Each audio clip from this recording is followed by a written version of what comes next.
नमस्कार दोस्तों, मेरा नाम है प्रथम गुप्ता और आप देख रहे हैं डिवाइन लैंड एकेडमी का ऑफिशियल यूट्यूब चैनल।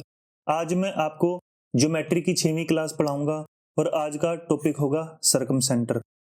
पर सरकम सेंटर स्टार्ट करने से पहले मैं आपको ये चीज बताना चाहता हूँ कि अगर आप एक सीरियस स्टूडेंट हो और इस वीडियो को आप ये पहली बार देख रहे हो तो इसे अभी बंद कर दो और आप सबसे पहले मेरी क्लास नंबर 1 देखो, क्योंकि अगर आप ये क्लास नंबर 6 सीधा सीधा देखोगे तो आपको उतने अच्छे से समझ नहीं आएगा जितने अच्छे से मैं आपको समझाना चाहता हूँ। और दूसरी चीज आपको ये भी समझ आएगी कि मैं 6वीं क्लास में सरकम सेंटर ही क्यों पढ़ा रहा हूँ, कोई दूसरा टॉपिक क्यों नहीं पढ़ा दिया मैंने। तो इन सब चीजों का आंसर आपको मेरी क्लास नंबर 1 में मिलेगा, क्योंकि ये सारी चीजें एक दूसरे से रिलेटेड ही होती हैं। रिलेट करके चलेंगे तभी पढ़ने में आसानी होगी, अगर रिलेट करके नहीं चलेंगे तो पढ़ने में आपको थोड़ी सी दिक्कत होगी। तो चलिए बिना किसी देरी की क्लास की शुरुआत करते हैं। तो आज का पॉइंट नंबर 1 होगा त्रिभुज। आप बताइए, त्रिभुज यानी ट्रायंगल। ट्रायंगल में कितनी चीजें होती हैं? ट्रायंगल में टोटल 2 चीजें होती हैं। एक होती है साइड, ये रही 3 साइडें, और दूसरा होता है एंगल, ये वाले एंगल। तो त्रिभुज जो है टोटल 2 चीजों से मिलकर बनता है। एक चीज होती है एंगल और एक चीज होती है साइड। तो यहां पर 2 पॉइंट निकलकर सामने आते हैं। बताइए, इसका मैं नाम दे देता हूं एंगल ए, इसका मैं नाम दे देता हूं एंगल बी, और इस पॉइंट का मैं नाम दे देता हूं एंगल सी। आप मुझे बताइए कि एंगल बी को 2 बराबर बराबर हिस्सों में बांटने वाली कितनी लाइन हो सकती है? जैसे ये एंगल बी है, मान लो ये 60 डिग्री है। अगर मैंने इसे 2 बराबर बराबर हिस्सों में बांटना है तो ये कितने डिग्री हो जाएगा? ये 30 डिग्री हो जाएगा और नीचे वाला भी 30 डिग्री हो जाएगा। तो बताइए, इस 60 डिग्री को 2 बराबर बराबर यानी 30 डिग्री में बांटने वाली कुल कितनी लाइनें हो सकती है? आप कहोगे कि सर ये तो सिर्फ एक ही लाइन होगी जिसे हम पढ़ चुके हैं, और वो है angle bisector.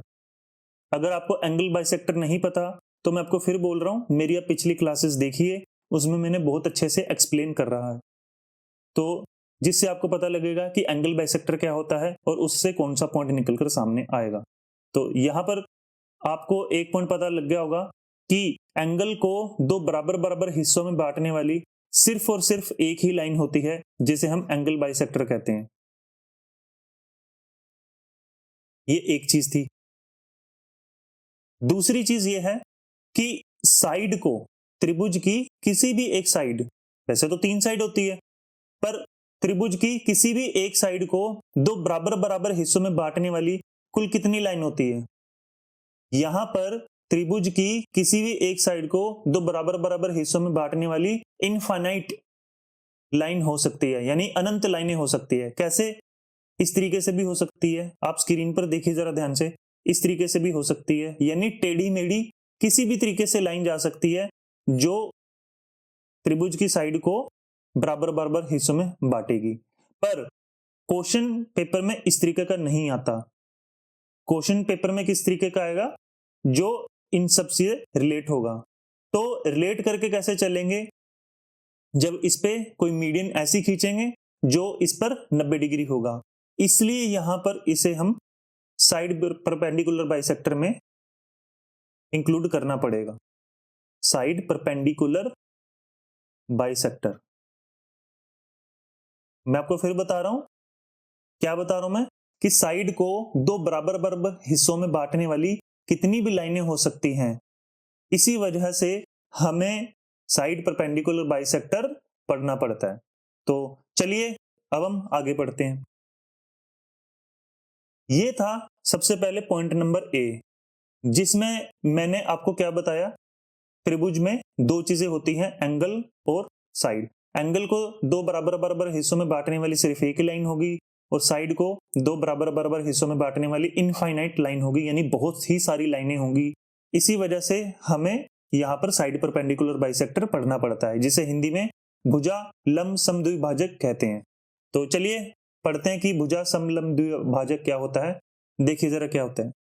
Side perpendicular bisector का क्या मतलब होता है? त्रिभुज की एक ऐसी भुजा जिस पर हम 90 डिग्री का कोण बनाएं, क्योंकि परपेंडिकुलर का मतलब होता है 90 डिग्री, और 90 डिग्री के साथ साथ वो उसे बाइसेक्ट भी करे, मतलब दो समान समान भागों में बांटे। तो उम्मीद है समझ आ रहा होगा। तो ये किस तरीके की चीज होती है देखिए जरा ध्यान से, बहुत ही अच्छा क्वेश्चन है, बहुत ही अच्छा पॉइंट है, पेपर में बहुत बार आता है ये। यहां पर मैं एक ट्रायंगल बनाता हूं और उसका मैं नाम दे देता हूं कोण का, एंगल ए, एंगल बी और एंगल सी। यहां पर भुजा BC पर मैंने यहां पर क्या किया, एक मीडियन बना दी, यहां पर एक मीडियन बना दी जो इस पर अल्टीट्यूड बना रही है, यानी कि परपेंडिकुलर बना रही है, और ये एक मीडियन BC को दो बराबर बराबर हिस्सों में भी बांट रही है। ध्यान रखना, मैंने पिछली क्लास में आपको क्या पढ़ाया था, मीडियन के बारे में बताया था, पर यहां पर एक ऐसी मीडियन है जो त्रिभुज को दो बराबर बराबर हिस्सों में तो बांटती है, पर वो उस पर 90 डिग्री का कोण भी बनाती है, यानी कि अल्टीट्यूड भी बनाती है। कहने की बात मैं दोबारा बोलता हूं, एक ऐसा मीडियन जो किसी भुजा पर 90 डिग्री का कोण भी बनाए।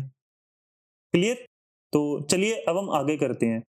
यहां पर हमें यह पता लगा कि साइड परपेंडिकुलर बाइसेक्टर क्या होता है। ये एक ऐसी लाइन होती है जो किसी त्रिभुज की किसी भी साइड पर 90 डिग्री का कोण तो बनाती है, पर उस साइड को वो दो बराबर हिस्सों में भी बांटती है।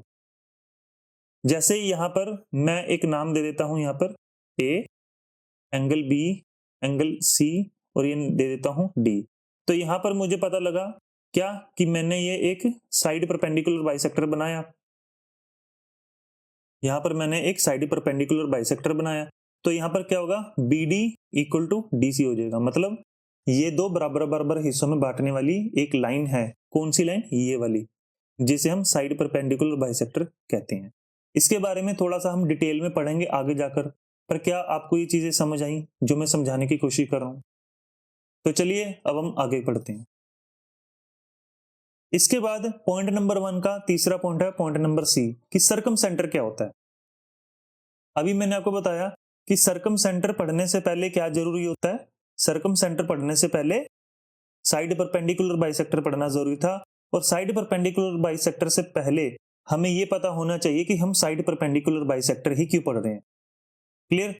यानी पॉइंट नंबर A में मैंने आपको क्या बताया, पॉइंट नंबर A में मैंने बताया त्रिभुज में दो चीजें होती हैं, एंगल और साइड।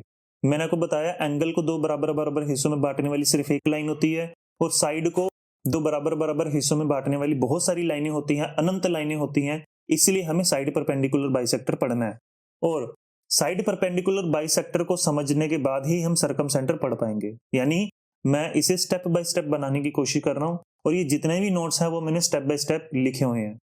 क्लियर? तो इसे आप अपनी कॉपी पर लिख लेना, और जो मैं आपको ये वीडियो के थ्रू समझा रहा हूं, ये मेरे लिए तो एक वीडियो है क्योंकि मैं इसे रिकॉर्ड कर रहा हूं, पर ये आपके लिए एक क्लास होनी चाहिए। इसीलिए कॉपी पेन लेकर पढ़ना, और जितनी भी मैं ज्योमेट्री की थ्योरी करवाऊंगा इससे ऊपर की ज्योमेट्री की थ्योरी नहीं आएगी। आप किसी भी एग्जाम के किसी भी क्वेश्चन को बड़े इजीली कर लोगे। तो चलिए अब हम आगे करते हैं। सर्कम सेंटर क्या होता है, इसे हिंदी में परिकेंद्र बोलते हैं। अब देखना सर्कम सेंटर बनता कैसे है। सर्कम सेंटर एक ऐसा बिंदु होता है जिस पर तीन साइड परपेंडिकुलर बाइसेक्टर आकर मिलती हैं। जैसे मैं इस त्रिभुज का नाम दे देता हूं A, B और C। यहां पर सबसे पहले मैंने एक साइड परपेंडिकुलर बाइसेक्टर खींचा, इसके बाद मैंने दूसरा साइड परपेंडिकुलर बाइसेक्टर खींचा। क्लियर? साइड परपेंडिकुलर बाइसेक्टर पता ना, जो 90 डिग्री का कोण तो बनाती है, पर उस साइड को दो बराबर हिस्सों में भी बांटती है। इसी तरीके से मैंने तीसरा साइड परपेंडिकुलर बाइसेक्टर भी खींचा, और ये तीनों साइड परपेंडिकुलर बाइसेक्टर जिस पॉइंट पर मिलते हैं इस पॉइंट को सर्कम सेंटर बोलते हैं, और मैं इस पॉइंट का नाम दे देता हूं S। क्लियर? तो ये जो S है ये एक सर्कम सेंटर है। उम्मीद है आपको समझ आ रहा होगा। ये मैं फिर से बता देता हूं, त्रिभुज में एक ऐसा बिंदु जहां पर तीन साइड परपेंडिकुलर बाइसेक्टर आकर मिले उसे सर्कम सेंटर बोलते हैं। ये एक चीज है। क्लियर होगा ना मैं क्या समझा रहा हूं? ये बहुत ही ज्यादा इंपॉर्टेंट पॉइंट है, इसलिए आपने इसे मिस नहीं करना। ये सबसे पहली बात है कि सर्कम सेंटर होता क्या है। सर्कम सेंटर एक ऐसी बिंदु होती है जहां पर तीन साइड परपेंडिकुलर बाइसेक्टर आकर मिलती है। ये सबसे पहली बात थी। जो मैंने आपको बताई अभी।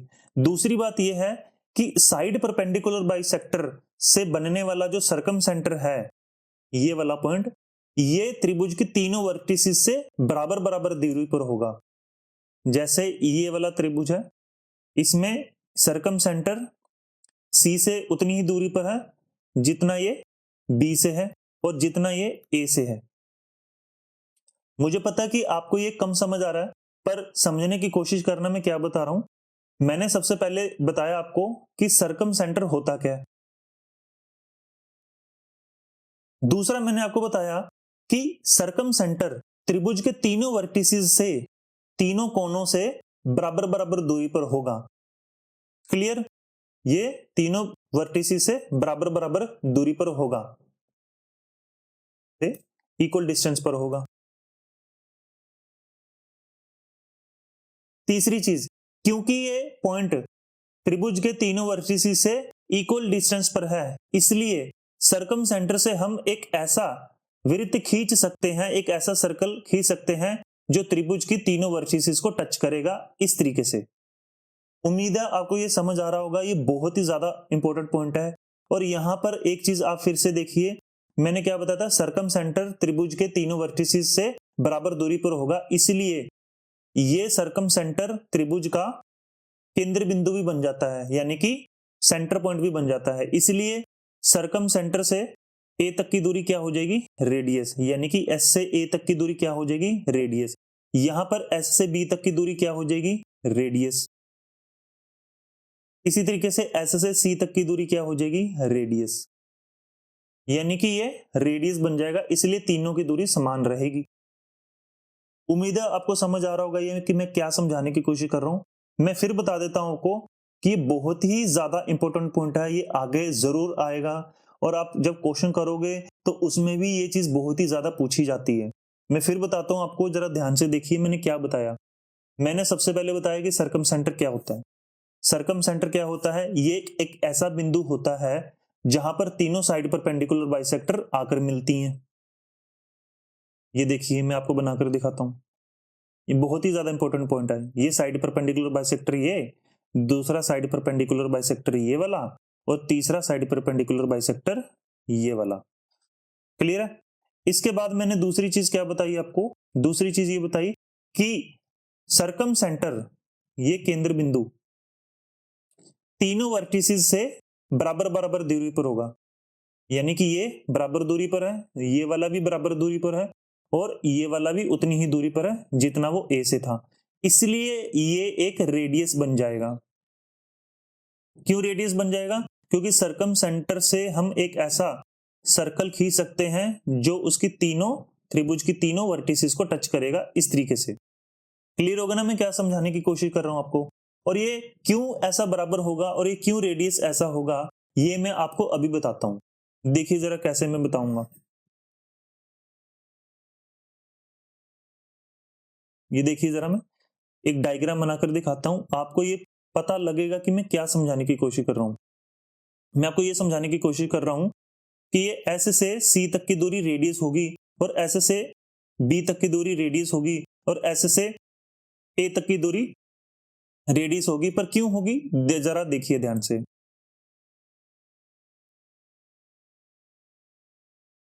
ये मैंने आपके सामने डायग्राम बना दी,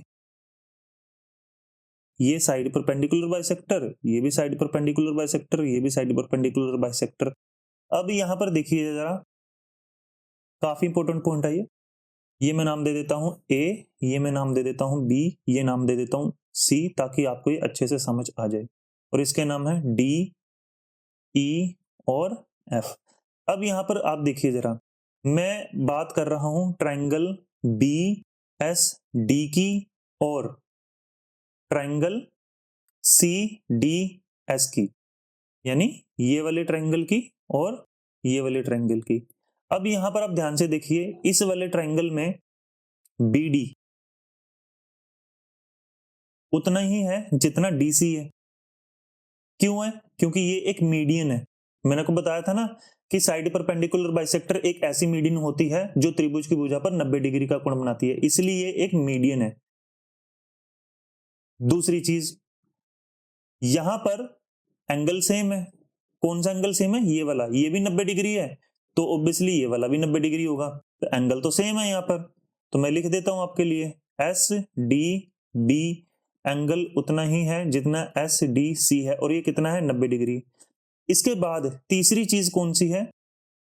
साइड एस डी।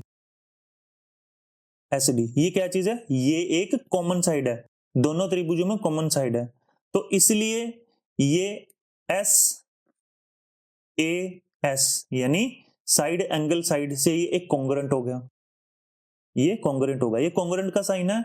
आने वाली कुछ वीडियोस में आपको पता लग जाएगा कि सिमिलैरिटी और कॉन्ग्रुएंसी में क्या डिफरेंस होता है, और सिमिलैरिटी क्या चीज होती है और कॉन्ग्रुएंसी, जिसे हिंदी में सर्वांग समता बोलते हैं, क्या चीज होती है। आने वाले कुछ समय में पता लग जाएगा, एक बार आप इसे समझने की कोशिश कीजिए। तो बी एस डी और C D S side angle side से सर्वांग सम हो गए, कॉन्ग्रुएंट हो गए, और कॉन्ग्रुएंट होते ही उनका सब कुछ बराबर हो गया।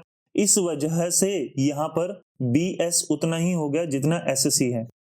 इसी तरीके से आप यहां पर एफ बी एस और एफ एस ए भी निकाल सकते हो, बराबर होगा। और इसी तरीके से एस ई ए और एस ई सी में भी निकाल सकते हो, यहां पर भी दोनों रेडियस बराबर होंगे। क्लियर होगा ना मैं क्या समझा रहा हूं? यहां पर मैंने ये साबित किया कि एस बी उतना ही है जितना एस सी है, इसीलिए ये दोनों रेडियस हो गए। उम्मीद आपको समझ आ रहा होगा, ये बहुत ही बढ़िया पॉइंट था। आप इसे रिपीट करके जरूर देखना, मैं आपको बिल्कुल बेसिक से बता रहा हूं। यहां पर सबसे पहला पॉइंट मैंने क्या बताया? पॉइंट नंबर 1 में सबसे पहला था कि त्रिभुज दो तरीकों से बना होता है, एंगल से और साइड से। एंगल को दो बराबर हिस्सों में बांटने वाली लाइन सिर्फ एक होती है, जबकि साइड को दो बराबर हिस्सों में बांटने वाली लाइन कई सारी होती है। इसीलिए हम साइड परपेंडिकुलर बाइसेक्टर पढ़ते हैं। और साइड परपेंडिकुलर बाइसेक्टर क्या होता है? ये एक ऐसी लाइन होती है जो त्रिभुज की भुजा को दो बराबर बराबर हिस्सों में तो बांटती है, पर वो उस पे 90 डिग्री का कोण भी बनाती है। क्लियर? और इसके बाद मैंने आपको तीसरा पॉइंट क्या बताया कि तीनों साइड परपेंडिकुलर बाइसेक्टर जहां पर मिले, जिस बिंदु पर मिले, उस बिंदु को सर्कम सेंटर कहते हैं। इसी वजह से सर्कम सेंटर से हम एक ऐसा सर्कल ड्रॉ कर सकते हैं जो त्रिभुज के तीनों वर्टिसेस को टच करेगा। इस तरीके से हम ये बना सकते हैं। क्लियर होगा ना मैं क्या समझाने की कोशिश कर रहा हूं? बहुत ही इंपॉर्टेंट पॉइंट है। यहां पर इस पॉइंट से दो चीजें बनती हैं। पहली चीज क्या थी? पहली चीज मैं आपको समझा चुका हूं कि यहां पर एस सी रेडियस क्यों होगा बी एस के बराबर, यानी कि ये रेडियस दोनों क्यों होंगे, ये दोनों बराबर क्यों होंगे। मैं क्या समझा रहा हूं? मैं आपको ये बता रहा हूं, यहां पर दो चीजें बनती हैं। पहला पॉइंट कौन सा था? मैंने आपको बताया था ये भी रेडियस होगा और ये भी रेडियस होगा। और रेडियस क्यों होगा, ये बराबर बराबर क्यों होंगे, ये मैं यहां आपको समझा चुका हूं, इस वजह से। और दूसरी पॉइंट क्या होगा? दूसरा पॉइंट ये होगा कि भाई त्रिभुज में एक साइड परपेंडिकुलर बाइसेक्टर यहां से निकलेगा, दूसरा साइड परपेंडिकुलर बाइसेक्टर यहां से निकलेगा, तो तीसरा साइड परपेंडिकुलर ये सर्कम सेंटर से ही क्यों निकलता है, ऊपर या नीचे से क्यों नहीं निकलता है। ये वाली चीज मैं पिछले दो पॉइंट में बहुत अच्छे से समझा चुका हूं, यहां पर भी ये मैं अच्छे से समझाऊंगा बहुत ही बढ़िया तरीके से। तो क्या ये आपको चीजें समझ आई? इस चीज की दोबारा भी रिवीजन होगी आगे। तो उम्मीद है आपको ये समझ आ रहा होगा, बहुत ही इंपॉर्टेंट पॉइंट है, बिल्कुल बेसिक से समझा रहा हूं मैं आपको, तो समझ आना चाहिए।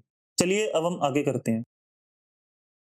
इसी को मैं रिपीट करके दोबारा समझाता हूं। देखो बहुत ही इंपॉर्टेंट पॉइंट है, अगर आप एक सीरियस स्टूडेंट हो तो जो भी आपके सामने नोट्स आ रहे हैं इसे जरूर कॉपी पर लिखो, क्योंकि ज्यादातर केसेस में क्या होता है कि स्टूडेंट कॉपी पर लिखना नहीं चाहता, पर आप इसे आपको ये लिखना पड़ेगा, तभी आपकी अच्छे से रिवीजन होगी।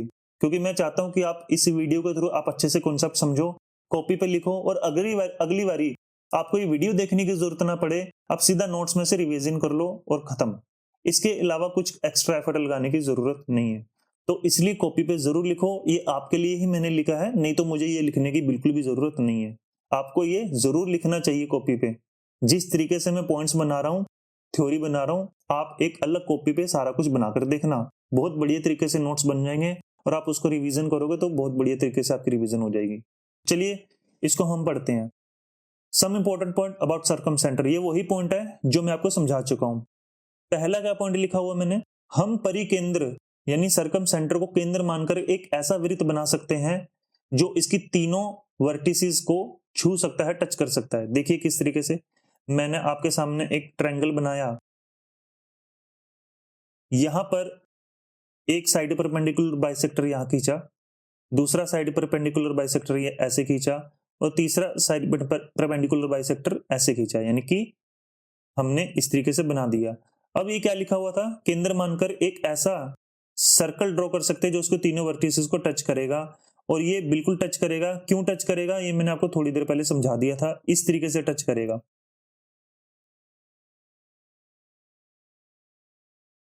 और ये जो सर्कम सेंटर होगा ये सेंटर ऑफ द सर्कल बन जाएगा, यानी कि वृत्त का केंद्र बन जाएगा, और ये वर्टिसेस को बराबर बराबर दूरी पर भी बांटेगा इस तरीके से। क्यों बांटेगा ये मैंने आपको अभी थोड़ी देर पहले बताया था, जहां पर कॉन्ग्रुएंसी का कॉन्सेप्ट आया था। कौन सा कॉन्सेप्ट आया था, ये वाला। क्यों होगा, इस तरीके से होगा ये। तो उम्मीद आपको समझ आ रहा होगा, ये दोनों पॉइंट अपने हो गए थे कि हम सर्कम सेंटर को सेंटर मानकर एक ऐसा सर्कल ड्रॉ कर सकते हैं जो उसको तीनों वर्टिसेस को टच करेगा। ऑब्वियसली देखो आपके सामने टच कर रहा है, और सर्कम सेंटर तीनों कोनों से बराबर बराबर दूरी पर होगा, बिल्कुल होगा बराबर बराबर दूरी पर। क्यों, ये एक रेडियस हो जाएगा इस वजह से। देखिए ये रेडियस होता ना, इस वजह से ऐसा होगा। तो उम्मीद आपको समझ आ रहा होगा, ये बहुत ही इजी और बहुत ही आसान कॉन्सेप्ट था। मैं आपको ये बार बार रिपीट करके बता रहा हूं ताकि ये आपको अच्छे से याद हो जाए। तो चलिए अब हम आगे करते हैं। एक छोटा सा क्वेश्चन है जो आया हुआ एग्जाम में, तो देखिए वो केंद्र जो तीनों वर्टिसेस से बराबर बराबर दूरी पर होगा उसका क्या नाम है, सर्कम सेंटर, इन सेंटर, सेंट्रोइड या ऑर्थो सेंटर। ये मैं आपको सारे के सारे पढ़ा चुका हूं सिवाय ऑर्थो सेंटर को छोड़कर, क्योंकि ऑर्थो सेंटर मैं आपको अगली वीडियो में बनाऊंगा। पर इस क्वेश्चन का क्या आंसर आएगा, इस क्वेश्चन का आंसर आएगा सर्कम सेंटर, जो कि मैं आपको अभी पढ़ा रहा हूं। क्यों, सर्कम सेंटर ही एक ऐसा बिंदु होता है जो त्रिभुज के तीनों वर्टिसेस से बराबर बराबर दूरी पर होगा, इस तरीके से। ये मैं आपको बता चुका हूं। पता लग रहा ना मैं क्या समझाने की कोशिश कर रहा हूं, ये वाला। क्योंकि मैंने को बताया था कि इन सेंटर कैसे बनता है, एंगल बाइसेक्टर से बनता है। सेंट्रोइड कैसे बनेगा, मीडियन से बनेगा, इसे ग्रेविटी सेंटर भी बोलते हैं। और ऑर्थो सेंटर किससे बनता है, ये अल्टीट्यूड से बनता है। पर ध्यान रखना वो सिर्फ और सिर्फ अल्टीट्यूड होता है, वो मीडियन नहीं होती। क्लियर है। पर सर्कम सेंटर एक ऐसी मीडियन होती है जो अल्टीट्यूड भी है यानी परपेंडिकुलर भी है। तो उम्मीद है समझ आ रहा होगा ये। तो चलिए अब हम आगे करते हैं पॉइंट नंबर 2 पे। तो पॉइंट नंबर 2 क्या है, देखिए जरा ध्यान से। एक रेखा AB के मध्य बिंदु पर कोई परपेंडिकुलर है और उस परपेंडिकुलर पर कई बिंदु है, तो उन सभी बिंदुओं से AB के अंतिम छोर तक की दूरी बराबर बराबर होगी। इसे आप कॉपी पर लिख लेना और मैं आपको समझाता हूं कि ये क्या चीज बोल रहा है। देखिए मैं दो बिंदु बना देता हूं एक लाइन पर, एक का नाम दे दिया A, इसका नाम दे दिया B, और इसका मीडियन है, यहां पर मैं दे देता हूं इसका नाम D। यहां से मैं एक लाइन खींच देता हूं, ये कितनी भी बड़ी लाइन हो सकती है, कोई मैटर नहीं करता। बस ध्यान रखना ये एक परपेंडिकुलर है। क्यों, क्योंकि यही तो पॉइंट है ना कि एक लाइन AB के मिड पॉइंट से अगर कोई परपेंडिकुलर खींचे तो उस परपेंडिकुलर पर कई बिंदु हैं। यहां पर मैं कई बिंदु बना देता हूं, देखो जैसे ये है P, ये मैंने दे दिया Q, और ये वाला मैंने दे दिया R, और ये वाला कोई मैं दे देता हूं, मान लो T दे दिया मैंने नाम। तो ये पूछ रहा है, ये दिया हुआ है कि उन सभी बिंदुओं से AB के अंतिम छोर तक की दूरी बराबर बराबर होगी। कौन सी, देखिए यहां पर मैंने P को A से मिला दिया और P को B से मिला दिया, तो ये बोल रहा है कि ये वाली दूरी और ये वाली दूरी बराबर होगी। किसी भी पॉइंट से इस तरीके से मिला दूंगा, ये वाली दूरी किसके बराबर होगी, इसके बराबर होगी, यानी कि PA उतना ही होगा जितना PB है। इसी तरीके से QA उतना ही होगा जितना ये QB है। ध्यान रखना PB की दूरी और QB की दूरी अलग अलग है, बस मैं आपको ये बता रहा हूं कि PA उतना ही है जितना PB है। तो चलिए अब हम आगे करते हैं, जरा मैं क्या बता रहा हूं देखिए जरा ध्यान से। RA की लंबाई उतनी ही होगी जितनी RB की है, और यहां पर TA की लंबाई उतनी ही है जितनी TB की है। तो उम्मीद है समझ आ रहा होगा। ऐसा होता क्यों है ये मैं आपको अभी बताता हूं। पर क्या आपको ये समझ आया कि एक लाइन है, उसके मिड पॉइंट से हम एक लाइन परपेंडिकुलर के रूप में खींच दें तो उसमें कितने भी पॉइंट है, बस किसी एक पॉइंट को पकड़कर अगर हम दोनों छोर को मिला देंगे तो उसकी लंबाई बराबर बराबर हो जाएगी। ये चीज बोल रहा है। क्लियर है?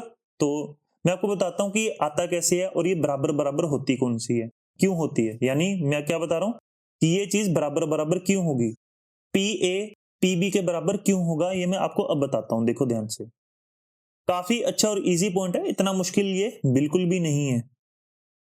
ये देखिए, ये मैंने नाम दे दिया ए, ये वाला नाम दे दिया बी, और ये वाला मैंने नाम दे दिया डी, और इसका मैं नाम दे देता हूं पी। कौन सा पी?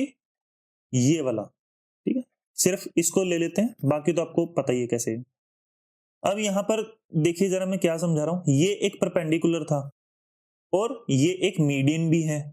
इसी तरीके से यहां पर देखिए ट्रायंगल ए डी पी में और ट्रायंगल बी डी पी में, यहां पर देखिए एडी उतना ही है जितना डीबी है।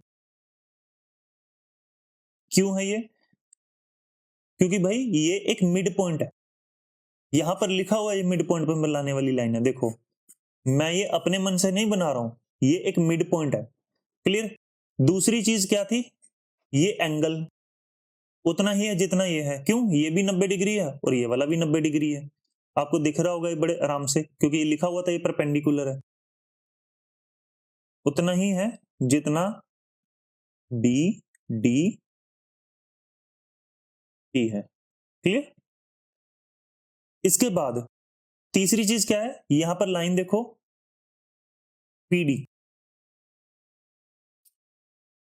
क्या लाइन है ये है कॉमन लाइन, दोनों त्रिभुजों में कॉमन लाइन। ठीक है, तो ये हो जाएगी साइड, ये हो जाएगा एंगल, ये हो जाएगा साइड। तो एस ए एस से दोनों त्रिभुज कॉन्ग्रुएंट हो गए, सर्वांग सम हो गए, और कॉन्ग्रुएंट होते ही उनका सब कुछ बराबर, यानी कि साइड एरिया एंगल सब कुछ बराबर हो जाएगा। इसी वजह से यहां पर हमारा प्रूव हो जाएगा कि पी ए उतना ही है जितना पी बी है। क्लियर होगा ना मैं क्या समझाने की कोशिश कर रहा हूं? तो ये इस तरीके से बनने वाला एक पॉइंट है। और ये पॉइंट होता कैसे है, ये पॉइंट होता कौन सा, ये इस तरीके से पॉइंट है जो मैं आपको अभी थोड़ी देर पहले बता चुका था। ये एक साइड परपेंडिकुलर बाइसेक्टर है, एक दूसरा साइड परपेंडिकुलर बाइसेक्टर है, और तीसरा साइड परपेंडिकुलर बाइसेक्टर ये वाला इस तरीके से है। ठीक, तो मैंने आपको क्या बताया था, ये इस तरीके से बनने वाली चीज है, ये वाला रेडियस है और एक ये वाला रेडियस है। अब यहां पर देखिए ये एक परपेंडिकुलर ये एक परपेंडिकुलर था, है ना? तो यहां पर वो किसी भी तरीके से एग्जामिनर क्वेश्चन पूछ सकता है कि यहां पर ये लाइन बना दी और इसके बाद यहां पर ये वाली लाइन बना दी, तो क्या ये अलग अलग होंगी? अगर सेम टू सेम होगी तो बताइए ये कितना होगा। क्लियर होगा ना मैं क्या समझाने की कोशिश कर रहा हूं? तो ये इस तरीके से पूछे जाने वाली चीज थी, और इसको प्रूव करने का एक और तरीका भी है जो मैं आपको अब बता रहा हूं। देखिए मैं आपको एक और तरीका बताता हूं कि ये बराबर बराबर क्यों होगी। ठीक, ये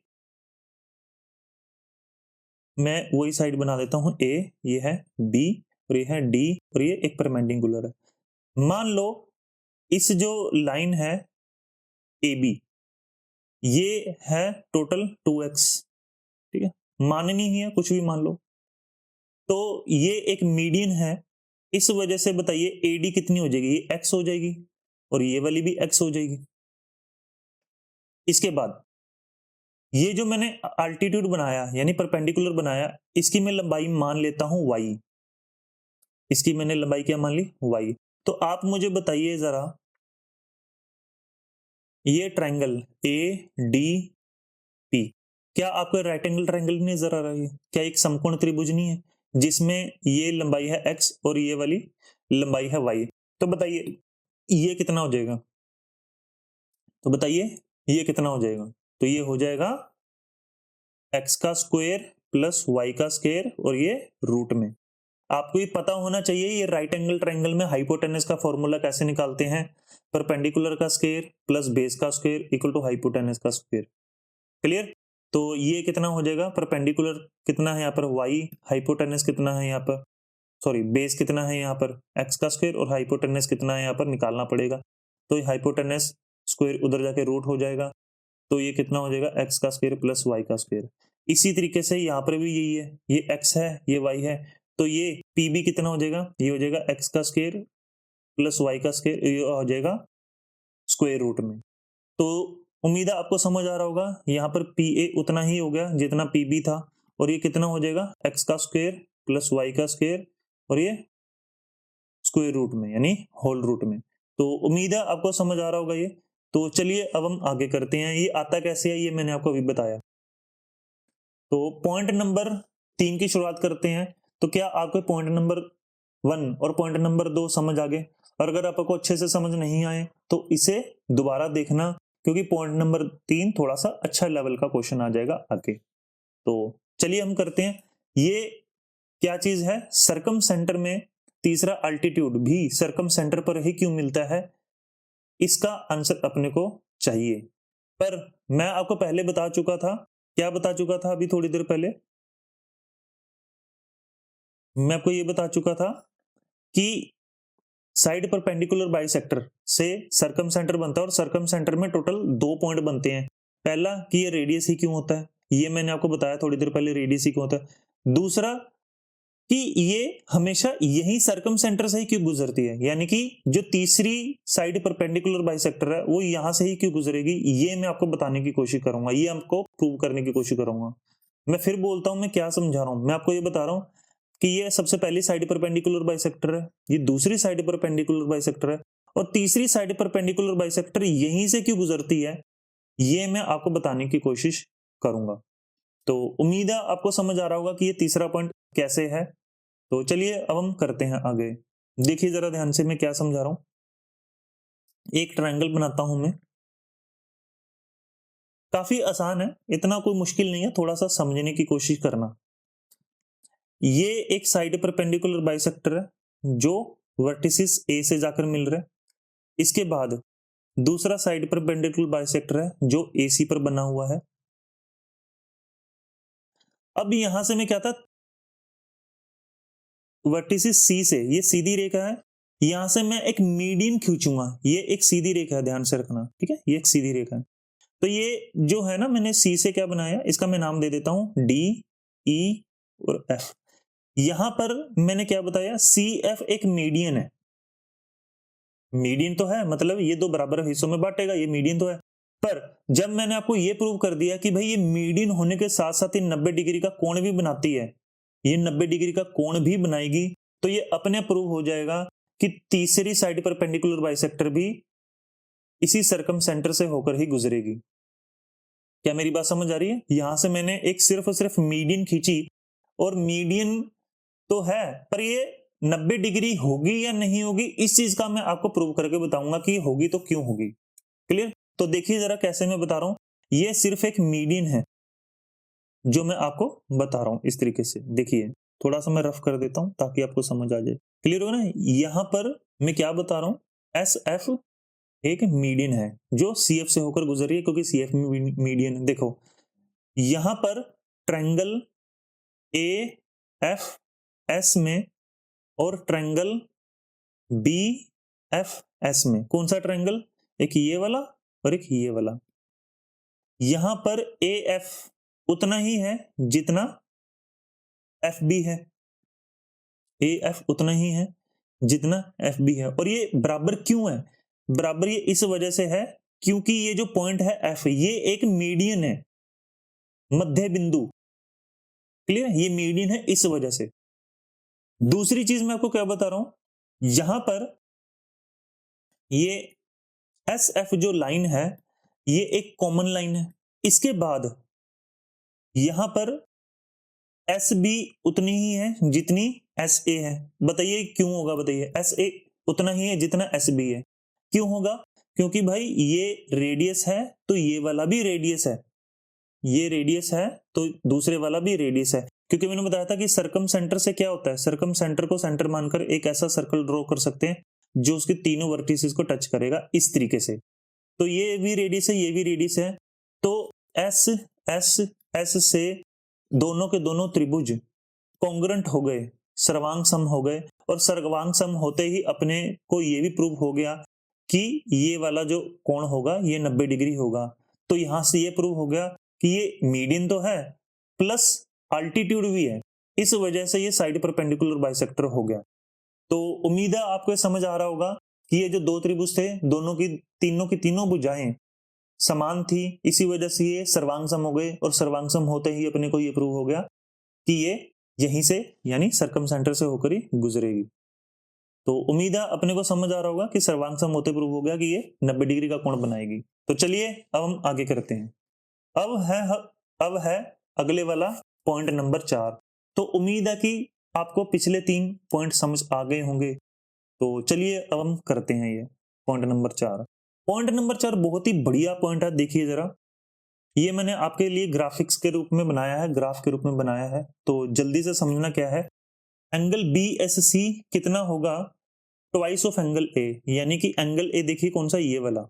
अगर एंगल ये इतना है तो BSC कौन सा होगा, ये होगा एंगल A का डबल, ठीक है। इसी तरीके से एंगल ASC कौन सा, ASC देखिए ASC, तो बताइए एंगल ASC कौन सा होगा, इसके सामने वाले का डबल, इसके सामने वाले का डबल, यानी कि ट्वाइस ऑफ एंगल B। समझ आ रहा ना मैं क्या समझाने की कोशिश कर रहा हूं। मैं आपको ये बता रहा था अभी थोड़ी देर पहले कि BSC कितना होगा, BSC होगा सामने वाले का डबल, यानी कि एंगल A जितना भी है, मान लो ये 40 डिग्री है तो ये कितना हो जाएगा, 80 डिग्री हो जाएगा। क्लियर होगा ना मैं क्या समझाने की कोशिश कर रहा हूं। इसी तरीके से ASC कितना हो जाएगा, ASC होगा एंगल B का डबल, क्योंकि सामने एंगल B है। इसी तरीके से ASB कौन सा, ASB ये वाला जो मैं मार्कर से बनाने की कोशिश कर रहा हूं, ये वाला, ये कितना होगा, सामने वाले का डबल, और इसके सामने कौन सा है, एंगल C, तो इसका डबल हो जाएगा। ये क्यों डबल हो जाएगा ये मैं आपको अभी बताता हूं, पर क्या आपको ये चीज समझ आई, ये आपको पता होना चाहिए। साइड परपेंडिकुलर बाइसेक्टर में सर्कम सेंटर के ऊपर जो एंगल बनता है वो सामने वाले यानी वर्टेक्स पर बनने वाले एंगल का डबल होता है। तो उम्मीद है आपको ये समझ आ रहा होगा। ये तो ये आता कैसे है ये मैं आपको अभी बताता हूं। क्लियर, तो देखो आएगा कैसे ये, आप एक बताइए, SA क्या चीज है, SA एक रेडियस है, SA एक रेडियस है, और ये वाला SC भी एक रेडियस है। तो मैंने आपको पहले भी बताया था ट्रायंगल में अगर दो भुजाएं सेम सेम है तो सामने वाले एंगल भी सेम टू सेम होंगे। क्लियर है ना, यहाँ पे मैं क्या समझाने की कोशिश कर रहा हूं, SA उतना ही है जितना SC है, तो इस वजह से इनके सामने वाला एंगल ये X है, तो ये वाला भी कितना हो जाएगा, ये वाला भी X हो जाएगा। क्लियर है, तो ये एंगल कितना हो जाएगा, इसका मैं नाम दे देता हूं D।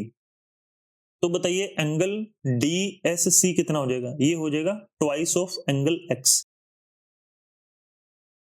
क्यों हो जाएगा ये मैंने आपको बताया हुआ है ट्रायंगल में कि exterior angle is sum of interior opposite angle, exterior angle is the sum of interior opposite angle. इस तरीके से अगर ये X है, ये X है, तो ये वाला ट्वाइस ऑफ X हो जाएगा, क्योंकि बाहरी कोण जो होता है अंदर वाले दोनों विपरीत एंगल के योग के बराबर होता है, इस वजह से। तो ये कितना हो जाएगा 2x।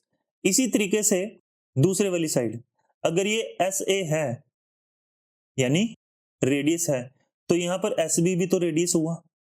तो इसी तरीके से यहां पर भी अगर त्रिभुज की दोनों साइड बराबर हैं तो दोनों सामने वाले कोण भी बराबर ही हुए। तो ये वाला एंगल Y है, इसे Y मान लेंगे, तो ये वाला भी एंगल Y होगा। तो बताइए ये वाला कितना हो जाएगा, ये वाला हो जाएगा ट्वाइस ऑफ Y। उम्मीद है आपको समझ आ रहा होगा। देखो ये मैं क्या बना रहा हूं, ये वाला किस तरीके से बना रहा हूं मैं, इस तरीके से बना रहा हूं। देखो ये ऐसे बना, ठीक, ये वाला है B, ये वाला है A, और ये वाला पॉइंट था S। इस तरीके से ये वाला Y है, तो ये वाला भी Y हो जाएगा। क्यों हो जाएगा, क्योंकि ये रेडियस है और ये रेडियस है, इस वजह से दोनों साइड बराबर है। तो इस वजह से ये वाला क्या हो जाएगा, ये वाला एंगल हो जाएगा ट्वाइस ऑफ Y। क्लियर होगा ना मैं क्या बता रहा हूं? डी एस बी कितना हो जाएगा? Twice of y. तो यहां पर अब आप देखिए जरा क्या है, एंगल बी एस सी में, एंगल बी एस सी में आप इसको टोटल करो कितना हो जाएगा? 2y plus 2x। क्लियर है? यहां पर मैं दो को कॉमन ले लूंगा, दो को मैं कॉमन ले लूंगा तो अंदर क्या बचेगा? y plus x. अब यहां पर एक चीज देखो, ऊपर वाला एंगल यानी कि एंगल ए, ये कितना है? एक तरफ सिंगल एक्स है, दूसरी तरफ सिंगल वाई है, तो ये कितना हो जाएगा भाई? ये हो जाएगा एंगल एक्स प्लस वाई। उम्मीद आपको समझ आ रहा होगा। यानी एंगल ए तो सिर्फ और सिर्फ एक्स प्लस वाई है। देखो एंगल ए कितना है? X plus y. क्यों? ये रहा देखो सामने। और एंगल बी एस सी कितना है? ये दो गुना हो गया एक्स प्लस वाई का। तो इस वजह से अपना ये प्रूव हो गया कि ये डबल होगा। किसका? एंगल ए का। तो उम्मीद है आपको ये समझ आ रहा होगा। अगर नहीं समझ आया तो वीडियो को रिपीट करके देखना, बहुत ही ज्यादा अच्छा क्वेश्चन था। और ये पॉइंट आपको तभी समझ आएगा जब आपने मेरी पिछली वीडियोस देखी है ट्रायंगल वाली, क्योंकि ट्रायंगल वाली में मैंने आपको ये बताया था कि बाहरी कोण अंतः अभिमुख कोण के योग के बराबर क्यों होता है। ये मैंने आपको बहुत अच्छे से समझाया था वहां पे।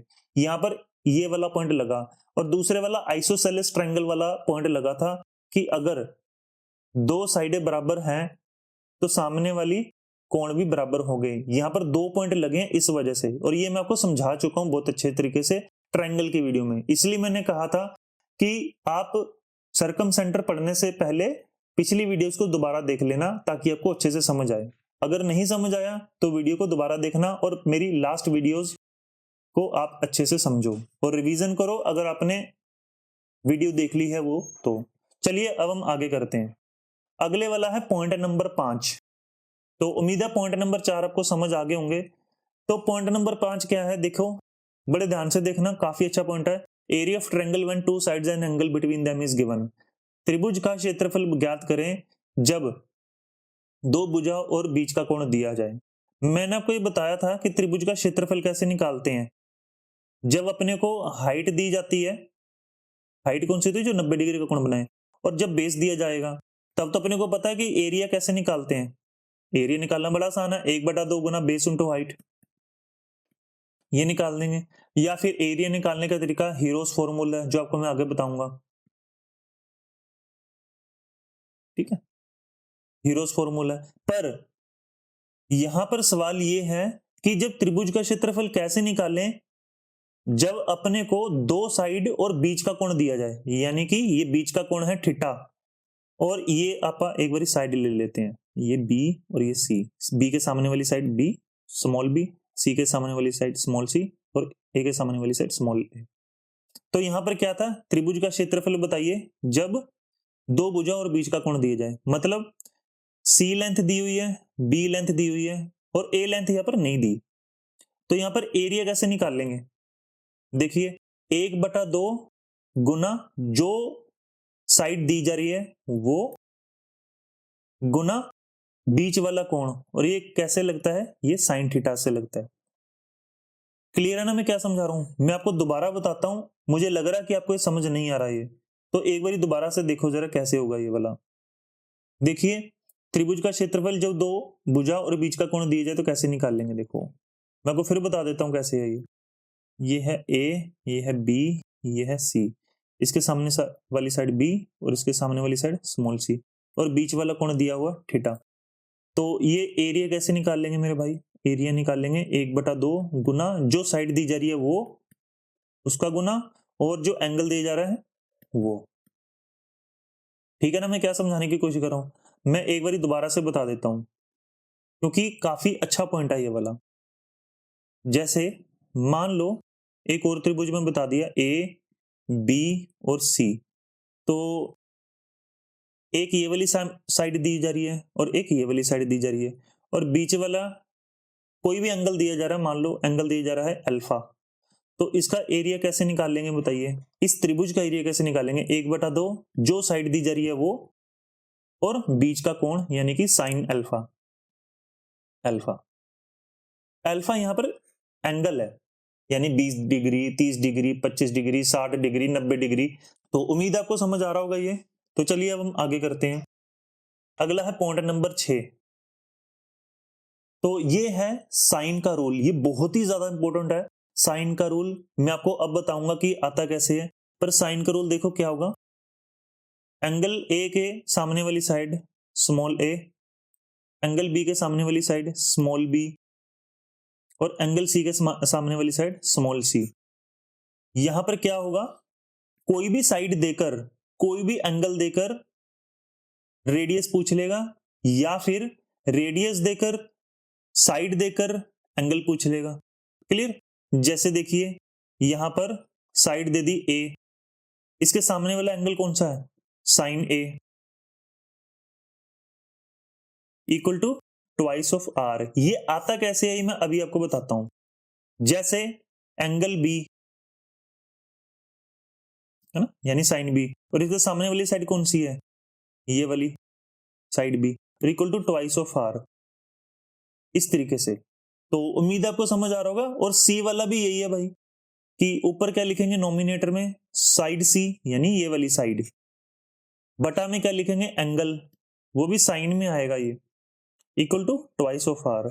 तो यहां पर क्या पता लगा, एंगल देकर साइड देकर रेडियस पूछ लेगा, या फिर रेडियस देकर एंगल देकर साइड पूछ लेगा, या फिर रेडियस देकर साइड देकर एंगल पूछ लेगा। मतलब कोई भी दो चीज देकर तीसरी पूछ लेगा। तो उम्मीद आपको समझ आ रहा होगा। ये आता कैसे है ये मैं आपको अभी बताता हूं। तो चलिए आगे करते हैं, आता कैसे है देखिए।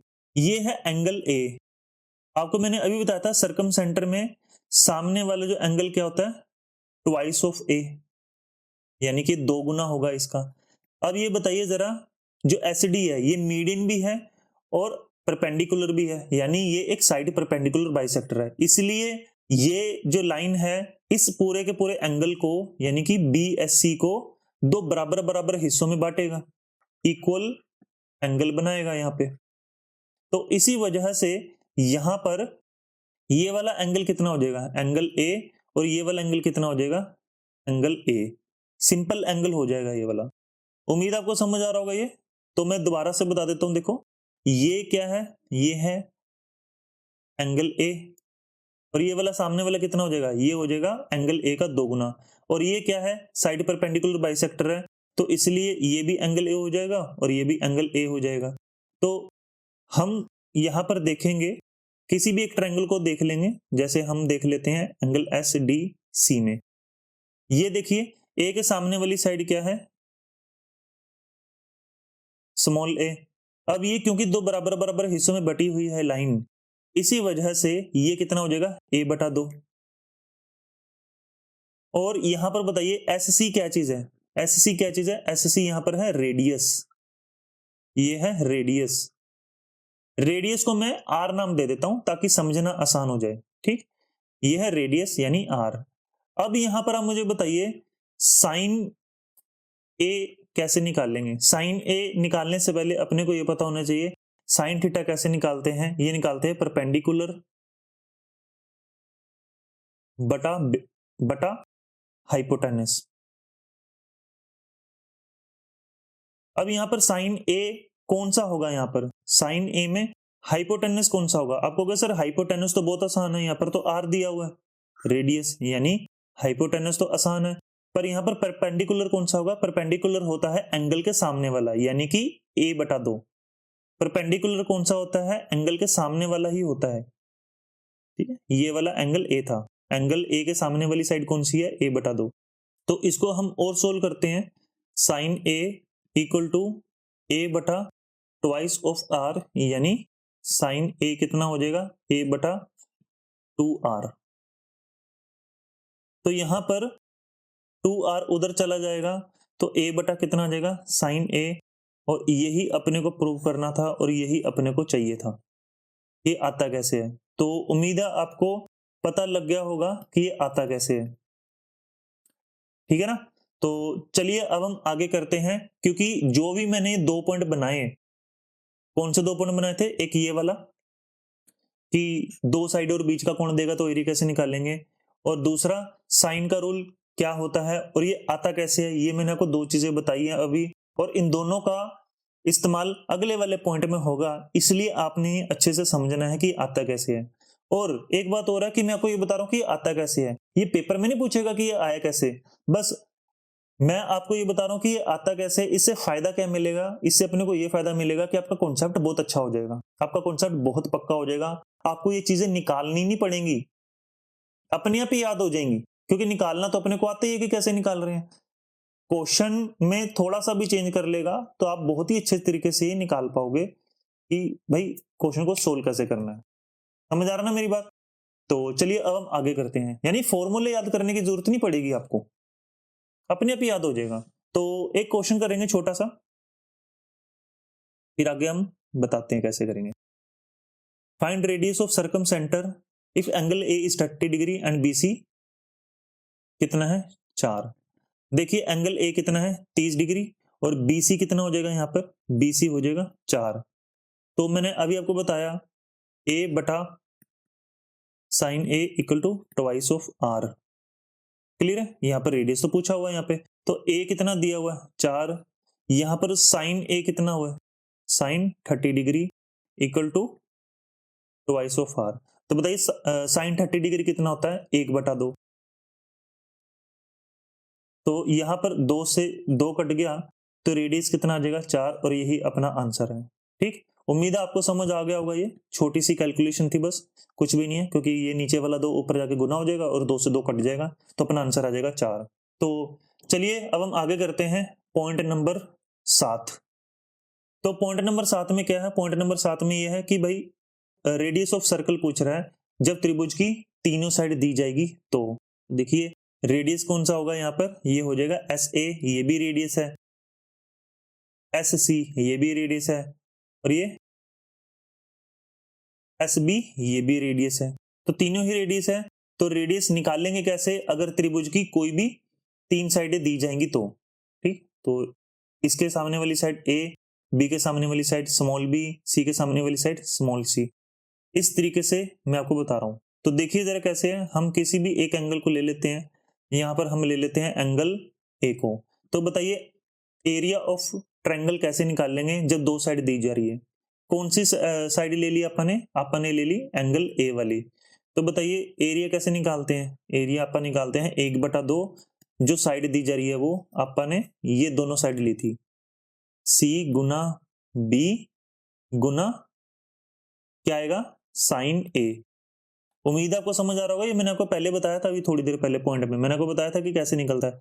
ये है साइन ए और ये वाला कितना आ जाएगा, ये वाला सी था और ये बी था, दोनों साइड का गुना और बीच में जो कोण दिया जा रहा है वो यानी कि थीटा। अब आपके सामने है, यहां पर मुझे बताइए जरा साइन का रूल मैंने आपको अभी बताया, तो बताइए साइन का रूल कैसे होगा, ए बटा sine A equal to twice of R. अब यहां पर ए के नीचे कितना आ जाएगा ट्वाइस ऑफ आर, और साइन ए उधर चला जाएगा, साइन ए उधर चला जाएगा, तो ये वाली चीज हम यहां पर भर देंगे, ये साइन का रूल है जो मैंने अभी आपको बताया था थोड़ी देर पहले। तो यहां पर हम एरिया को वैल्यू फिल करके निकाल देंगे 1/2 गुना सी इंटू बी, और ये कितना आ जाएगा ए बटा ट्वाइस ऑफ आर। तो यहां पर अपना एरिया निकल के सामने आ चुका है, ये कितना हो जाएगा 2 गुना 2 4r, और ऊपर कितना हो जाएगा a Guna b Guna c। तो यहां पर अपनी चीज निकलकर सामने आ गई है, रेडियस यानी कि r कैसे निकाल देंगे, a Guna b Guna c बटा में कितना आ जाएगा 4 गुना एरिया ऑफ ट्रायंगल। ठीक है, ये एरिया ऑफ ट्रायंगल था जो मैंने सिर्फ एरिया लिखा है। तो ये इस तरीके से चीजें आती हैं, उम्मीद आपको समझ आ रहा होगा। ये चीज प्रूव करने के लिए यहाँ पर 2 चीजें लगनी थी कि जब ट्रायंगल की 2 साइड और बीच का कोण दिया जाएगा वो, और दूसरा साइन का रूल। ये दोनों चीजें मैं आपको पिछली कुछ सेकंड पहले ही मैं आपको समझा चुका हूं कि आता कैसे है। तो चलिए अब हम आगे करते हैं। तो अगले वाला पॉइंट है point number 8, position of circum centre, यानी कि अलग अलग प्रकार के त्रिभुज में सर्कम सेंटर की पोजीशन क्या होगी। तो देखिए एक्यूट एंगल ट्रायंगल में सरकम सेंटर की पोजीशन क्या होगी?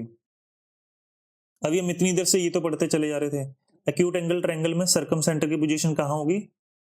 त्रिभुज के बीच में, इस तरीके से। कैसे होगी ये मैं आपको अभी बता देता हूं। काफी आसान तरीके से आप बताओगे कि सरकम सेंटर वैसे होता क्या है। सरकम सेंटर में सेंटर मानकर हम एक ऐसा त्रिभुज बना सकते हैं जो उसकी तीनों वर्टिसेस को टच करेगा। तो यहां पर सरकम सेंटर ये वाला होगा जो आपके सामने है। क्लियर है ना मैं क्या समझाने की कोशिश कर रहा हूं? इस तरीके से।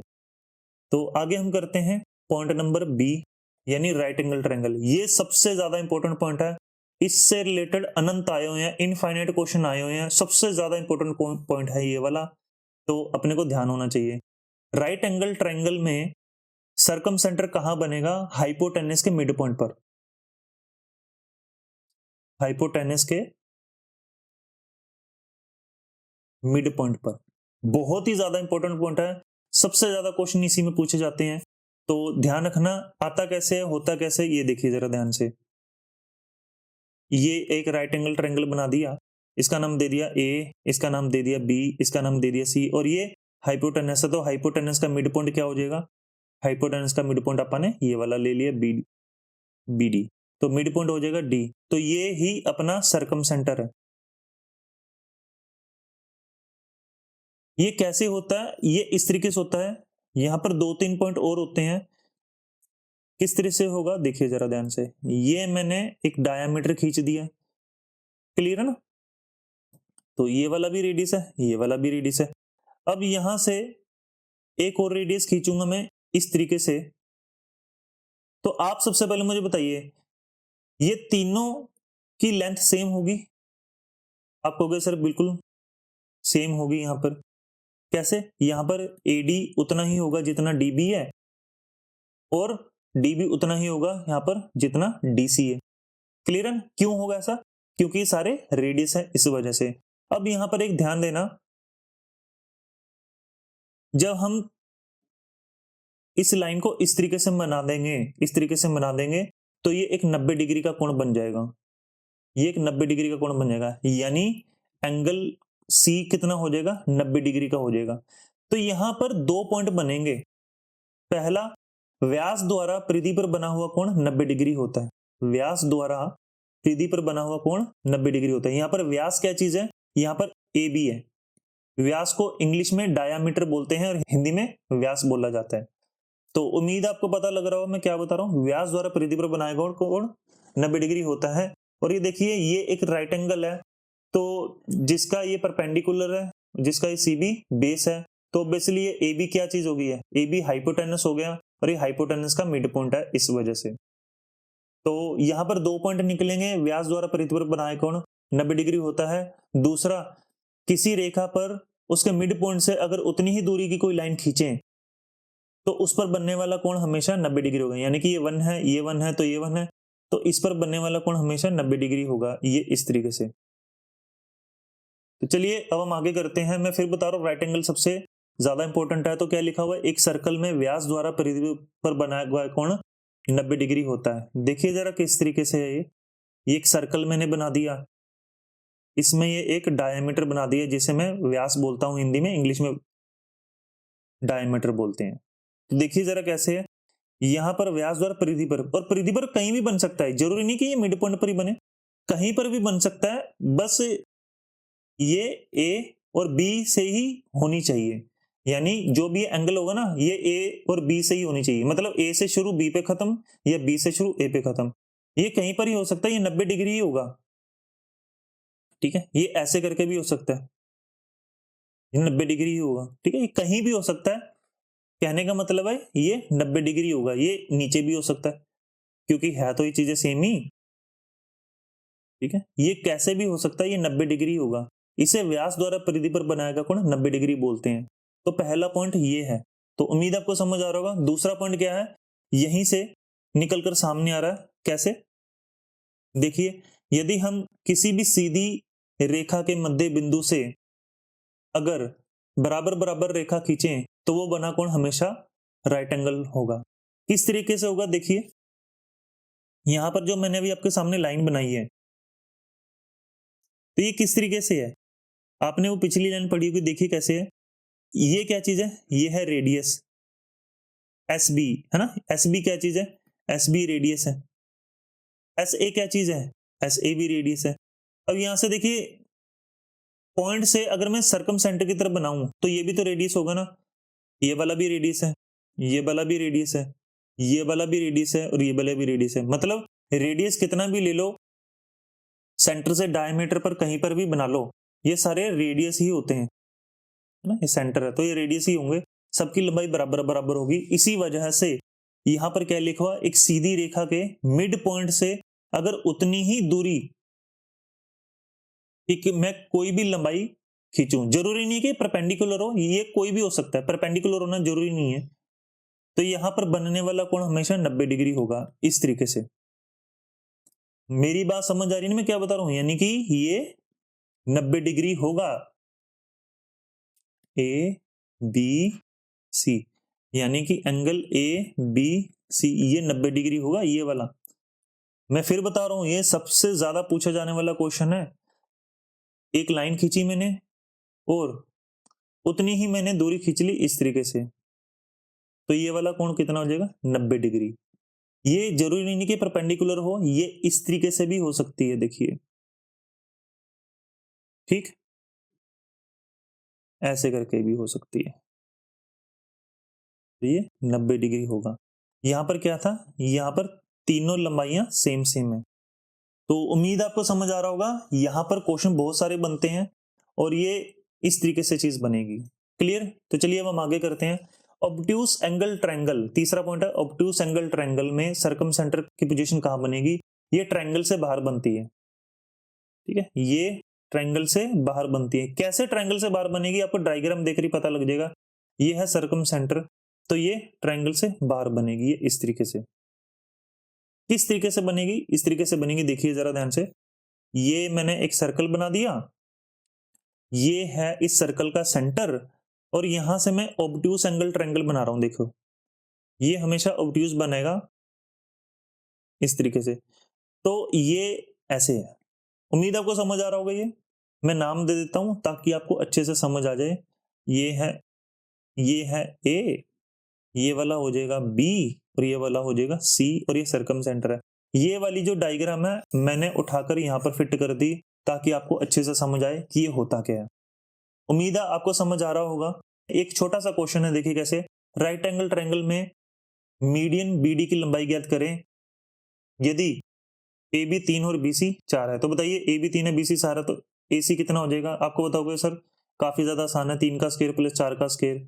तो ये हो जाएगा एसी की वैल्यू कितनी हो जाएगी, ये हो जाएगी 9 और 16 25, तो एसी की वैल्यू कितनी हो जाएगी 5। तो ये 5 हो जाएगा। ये मैंने आपको बताया था कि सर्कम सेंटर मिड पॉइंट पर होता है राइट एंगल ट्रायंगल में। तो अगर ये 5 है तो मुझे बताइए ये कितना हो जाएगा, ये ए है, ये सी है और ये डी है। बताइए ये एडी कितना हो जाएगा, 2.5 हो जाएगा। डीसी कितना हो जाएगा, 2.5 हो जाएगा। तो भाई जो बचा हुआ बी है ये भी तो 2.5 ही होगा ना, क्योंकि तभी तो 90 डिग्री का कोण बनेगा यहाँ पे। तो ये वाला 2.5 है, ये वाला भी 2.5 है, तो ऑब्वियसली ये वाली लंबाई भी 2.5 ही होगी, क्योंकि बी एक राइट एंगल है। इस वजह से मैंने आपको बताया है अभी कुछ देर पहले ही, ठीक है ना।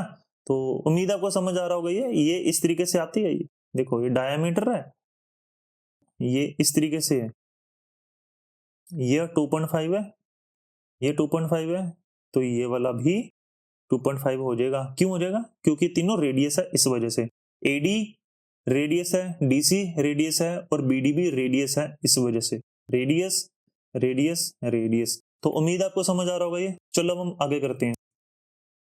अगला है पॉइंट नंबर 8। तो उम्मीद है कि पॉइंट नंबर 7 समझ आ गए होंगे आपको। चलिए अब हम आगे करते हैं। ये काफी अच्छा पॉइंट है, तो पढ़िए जरा इसको। Very important point about centre of circle. तो बताइए क्या लिखा हुआ है। समकोण त्रिभुज में ऑर्थो सेंटर, ग्रेविटी सेंटर और सर्कम सेंटर हमेशा माध्यिका की सीधी रेखा में होते हैं। तो ये इस तरीके से चीजें देखो जरा ध्यान से। बीडी एक मीडियन है, बीडी एक मीडियन है। तो यहां पर मुझे बताइए यहां पर ऑर्थो सेंटर क्या होता है? ऑर्थो सेंटर होता है जो अल्टीट्यूड से बनता है, यानी कि 90 डिग्री से बनता है। ऑर्थो सेंटर क्या होता है? ऑर्थो सेंटर 90 डिग्री से बनता है। तो बी की पोजीशन क्या हो जाएगी? ये ऑर्थो सेंटर वाली हो जाएगी, ऑर्थो सेंटर। इसे लंब केंद्र भी बोलते हैं। और सर्कम सेंटर कौन सा होता है? हाइपोटेनस के मिड पॉइंट पर बनने वाला, ये सर्कम सेंटर होता है, परिकेंद्र, ये ध्यान रखना। और ग्रेविटी सेंटर क्या होगा? ग्रेविटी सेंटर मीडियन पर कहीं भी बन सकती है, इसकी कोई फिक्स पॉइंट नहीं होता, ये त्रिभुज के ऊपर डिपेंड करता है। ग्रेविटी सेंटर कहीं भी हो सकती है, ठीक है। तो ग्रेविटी सेंटर कहीं भी हो सकती है, पर सर्कम सेंटर की पोजीशन हमेशा हाइपोटेनस के मिड पॉइंट पर रहेगी। और ऑर्थो सेंटर में क्या होगा? ऑर्थो सेंटर में 90 डिग्री पर बनेगी, ये ऑर्थो सेंटर पे होगा। तो उम्मीद है समझ आ रहा होगा, यहाँ पर भी यही लिखा हुआ है, ग्रेविटी सेंटर मीडियन पर कहीं भी हो सकती है, बिल्कुल आपके सामने समझा दिया ये। और एक सीधी रेखा के मध्य बिंदु से अगर एक बराबर रेखा खींच दे तो ये वाला बना हुआ कोण हमेशा 90 डिग्री होगा, ये मैंने आपको समझाया हुआ। सीधी रेखा के मध्य बिंदु से, कौन सा? ये वाले से, उतना ही मैं लंबाई से खींच दूं, यानी कि ये 1 है, ये 1 है और ये 1 है, तो यहाँ पर बनने वाला कोण कौन सा होगा? ये बहुत ज्यादा इंपॉर्टेंट है, ये वाला कोण हो जाएगा 90 डिग्री। तो ये 3 पॉइंट थे जो मैंने आपको समझाए हैं, बहुत ही ज्यादा इंपॉर्टेंट पॉइंट है। और ये डायग्राम आप बना लेना, कॉपी पे जरूर बना लेना, ताकि आपको अच्छे से समझ आ जाए। क्लियर है? तो चलिए अब हम आगे करते हैं, अब करते हैं क्वेश्चन की शुरुआत। तो यहां पर देखिए सबसे पहला क्वेश्चन क्या है? In a triangle ABC AD is median, obviously AD अगर मीडियन है तो बीडी और डीसी बराबर हो जाएगा। एडी बीसी का आधा है, एडी कितना है? बीसी का आधा। देखिए एडी कितना है? बीसी का आधा यहां पर। तो यहां पर मुझे बताइए एडी बटा बीसी कितना हो जाएगा? 1/2। अगर बीसी 2 है तो एडी कितना हो जाएगा? 1। एडी हो जाएगा 1 अगर बीसी है 2। बताइए डी तो मीडियन है ना, मिड पॉइंट है ना, तो ये कितना हो जाएगा? 1 हो जाएगा। डीसी कितना हो जाएगा? 1 हो जाएगा। मैं आपको बता रहा हूं ना, ये क्या चीज बता रहा हूं। डी तो एक मिड पॉइंट है,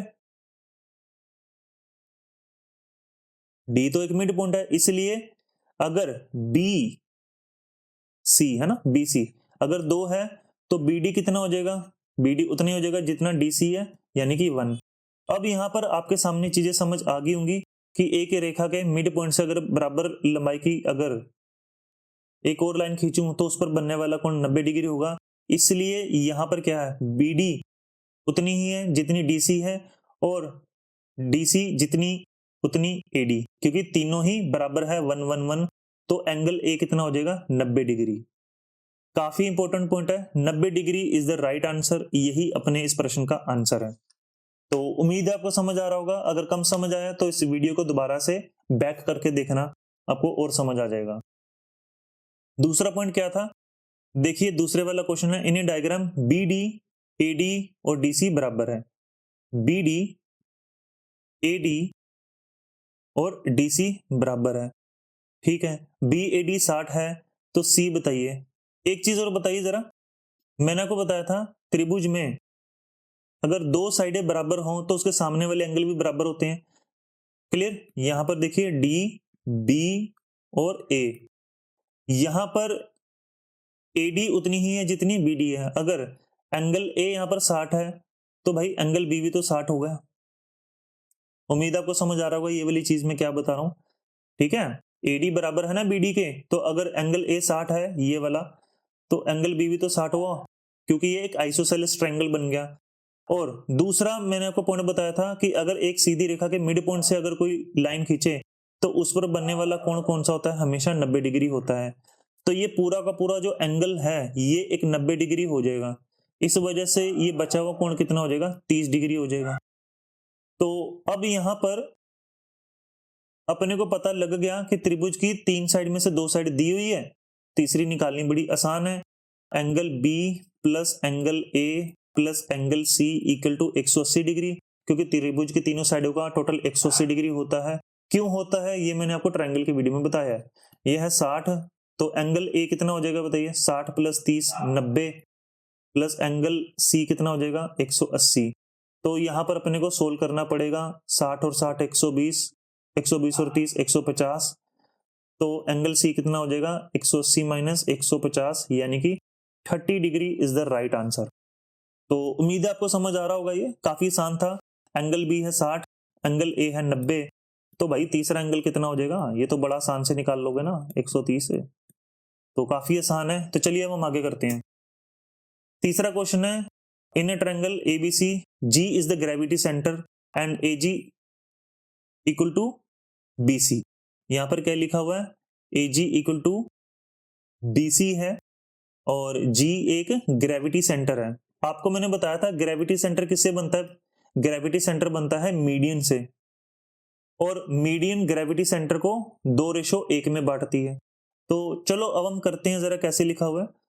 एजी उतना ही है जितना बीसी है, ये ग्रेविटी सेंटर है तो एजी कितना हो जाएगा, एजी हो जाएगा 2 यूनिट और जीडी कितना हो जाएगा 1 यूनिट, क्योंकि ग्रेविटी सेंटर मीडियन को 2:1 में बांटते हैं।